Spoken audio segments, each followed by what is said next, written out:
Doctor জয়শঙ্করের Bangladesh সফরের শেষেই ভারত ও বাংলাদেশ গঙ্গা চুক্তি নিয়ে পার্মানেন্টলি একটা সলিউশনের জায়গায় যাওয়ার জন্য বৈঠক করতে শুরু করে দিল। দেখুন, গঙ্গা চুক্তি নিয়ে মোহাম্মদ ইউনূস দায়িত্ব নিয়েই একের পর এক বিস্ফোরক কথাবার্তা কিন্তু বলেছিলেন। বাংলাদেশের বরাবরই মনে হয়েছে গঙ্গা চুক্তিতে বাংলাদেশকে ডিপ্রাইভ করা হয়েছে, অর্থাৎ বাংলাদেশ যা ডিজার্ভ করে ভারত নাকি প্রতিনিয়ত সেই কমিটমেন্ট ফুলফিল করেনি। এই মুহূর্তে গঙ্গা চুক্তি নিয়ে যে বেসিক প্রশ্নগুলো ভারত তুলতে চাইছে তাও কিন্তু অত্যন্ত তাৎপর্যপূর্ণ, এবং আজকের এই ভিডিওতে আমিও আপনাদের সামনে কিছু কথা বলবো, যার পর আপনারাও বিচার বুদ্ধি এবং বাস্তবিক পরিস্থিতি বিশ্লেষণ করে নিজেদের মতো কিন্তু উত্তর পেতে পারেন গঙ্গা চুক্তিকে কেন্দ্র করে। দেখুন, গঙ্গা চুক্তি শুরু হয় 1996 সালে। সেই চুক্তি অনুসারে 30 বছর পর এই চুক্তিকে রিনিউ করার কথা, অর্থাৎ 2026-এ ভারতের কাছে সিদ্ধান্ত বাংলাদেশের সঙ্গে বৈঠক করে এই গঙ্গা চুক্তি নিয়ে পরবর্তী সিদ্ধান্ত নেওয়ার। এই মুহূর্তে জল একটি জিওপলিটিক্যাল অস্ত্র হয়ে গেছে গোটা বিশ্বের কাছেই, এবং দক্ষিণ এশিয়ার রাজনীতিতে একের পর এক জলচুক্তিকে কেন্দ্র করে আমরা কিন্তু নতুন যুদ্ধের সম্ভাবনা দেখেছি। অপারেশন সিন্ধুর পর্বে ভারত সকলের আগে যে পদক্ষেপ নেয় তা হলো সিন্ধু চুক্তিকে স্থগিত করে দেওয়ার। আন্তর্জাতিক স্তরের সামনে ভারত কিন্তু বাতিল বলেনি, ভারত বলেছে সাসপেন্ডেড, অর্থাৎ স্থগিত করে দিয়েছে ভারত। এর ফলে পাকিস্তান কিন্তু বিপর্যয়ের মুখে পড়েছে, এবং এতটাই গভীর সংকটে তারা পড়েছে যে বিভিন্ন জায়গায় তারা দৌড়াদৌড়ি করেও আলটিমেটলি কোনো সলিউশন বের করতে পারেনি। পাকিস্তানের পাঞ্জাব বলুন, পাকিস্তানের পিওকের পার্শ্ববর্তী একাধিক রাজ্য বলুন, এই সিন্ধু জলচুক্তির উপর ডিপেন্ড করে তাদের চাষবাস কিন্তু করে যেতেন দিনের পর দিন। কিন্তু ভারত কিন্তু সিন্ধু জলচুক্তিকে স্থগিত করে সেদিন বুঝিয়ে দিয়েছে ভারতের হাতে এমন কিছু অস্ত্র আছে যা অন্য দেশের কাছে নেই। যদি ইতিহাস দেখেন তাহলে দেখবেন একের পর এক প্রধানমন্ত্রী তো আমাদের দেশে এসেছে, কিন্তু আমরা আমাদের প্রতিবেশী রাষ্ট্রগুলোর প্রতি সবসময় কিছুটা হলেও অনেক বেশি উদারতা দেখিয়েছি।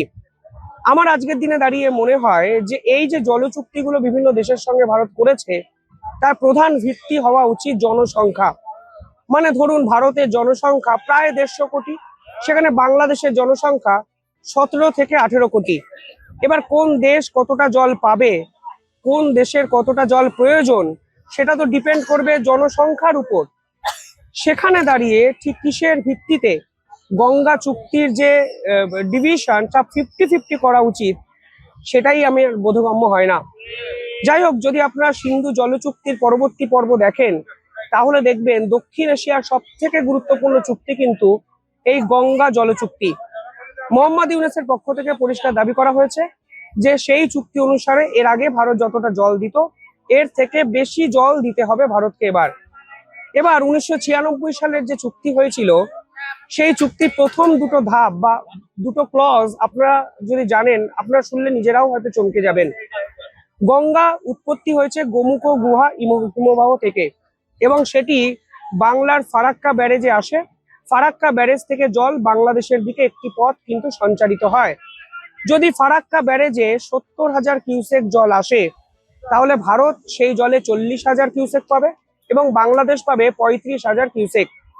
যদি সেই জলের পরিমাণ 70,000 থেকে 75,000 কিউসেকের মধ্যে হয় তাহলে এই জল বন্টন 50-50 কিন্তু হবে।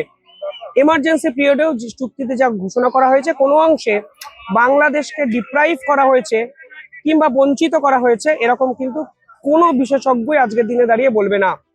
কিন্তু মোহাম্মদ ইউনূস প্রথম থেকেই তিস্তা চুক্তি এবং গঙ্গা চুক্তি নিয়ে ভারত বিরোধিতা চরম পর্যায়ে নিয়ে গেছেন বাংলাদেশে।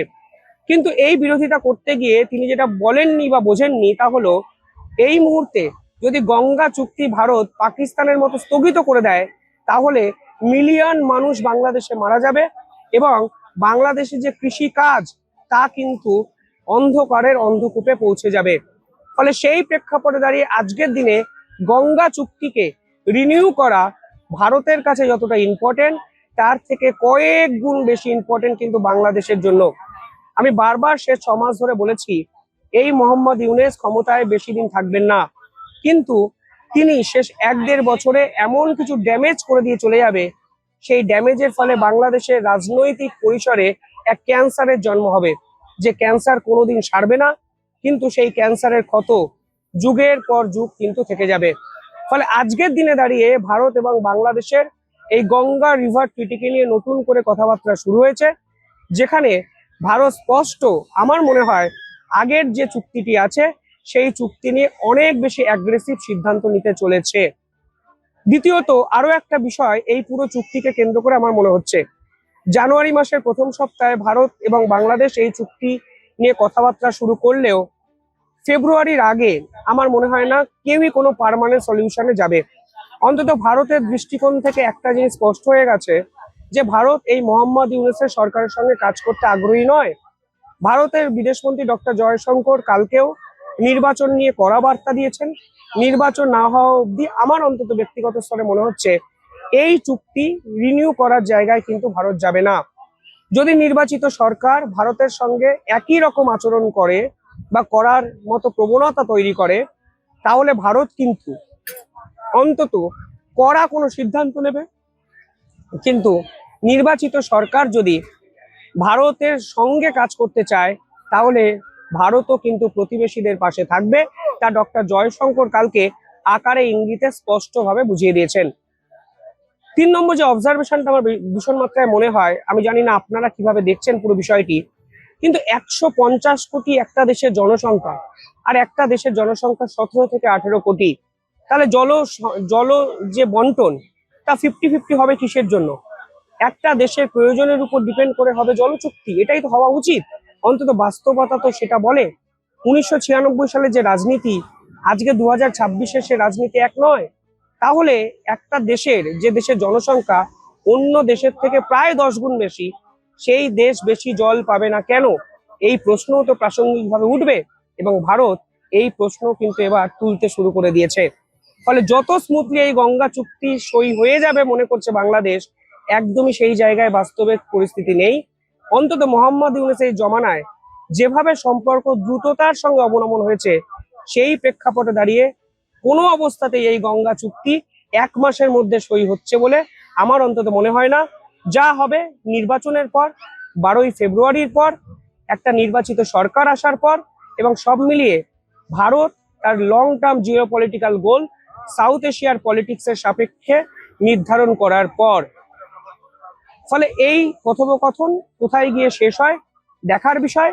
কিন্তু এখন সব থেকে বড় প্রশ্ন, এই অবস্থায় দাঁড়িয়ে ভারত কিভাবে এই বৈঠকগুলো অর্গানাইজ করবে, কিভাবে ভারত মোহাম্মদ ইউনূসের এই অ্যাডভাইজারি বোর্ডের সদস্য কিংবা যারা এই বৈঠকে পার্টিসিপেট করছেন তাদেরকে ট্রিট করবেন। কারণ এদের যে ডিউরেশন, ভ্যালুয়েবল ডিউরেশন, সেটাও কিন্তু ফেব্রুয়ারির পর আর থাকবে না।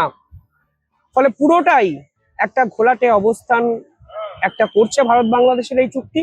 এবং আমার দৃঢ় বিশ্বাস 2026 ভারতের জিওপলিটিক্যাল সিনারিওর জন্য অত্যন্ত গুরুত্বপূর্ণ। কারণ একাধিক রাষ্ট্রে যেভাবে পরিবর্তন হচ্ছে, ভারত সরকারের জিওপলিটিক্যাল মাইন্ডসেটও কিন্তু অনেক বেশি পরিবর্তন হবে। অন্তত বাংলাদেশ, পাকিস্তান, আফগানিস্তান এবং শ্রীলঙ্কাকে কেন্দ্র করে কি করা উচিত ভারতের, কি করবে ভারত, কমেন্টে জানাবেন কিভাবে দেখছেন আপনারা পুরো বিষয়টি। এবং এটাই কি সেরা সময় মোহাম্মদ ইউনূসকে তার আসল অকাত্তা বোঝানোর? কারণ একবার যদি এই চুক্তি স্থগিত ভারত করে দেয়, তাহলে যে সরকারই আসুক তাদের কাছে সব থেকে কঠিন হবে এই চুক্তিকে সই করা। আর এই চুক্তি যদি সই না হয়, বাংলাদেশের কোটি কোটি মানুষ মৃত্যুর মুখে ঢলে পড়বেন। কারণ কৃষিকাজ, জীবিকা, সমস্ত কিছু কিন্তু এক লহমায় বন্ধ হয়ে যাবে। এবং বাংলাদেশের ভালো থাকার চাবিকাঠি যে ভারতের হাতে, তা কিন্তু এখন গোটা বিশ্ব জানে। মোহাম্মদ ইউনূসও জানতেন, কিন্তু তিনি সে কথা স্বীকার না করে শুধুমাত্র উগ্র ভারত বিরোধায় মগ্ন থেকে বাংলাদেশকে ডুবিয়ে দিয়েছেন। যাই হোক, কমেন্টে জানাবেন কিভাবে দেখছেন পুরো বিষয়টি। নতুন বছর সকলের ভালো কাটুক, সুস্থ থাকুন, ভালো থাকুন। ধন্যবাদ।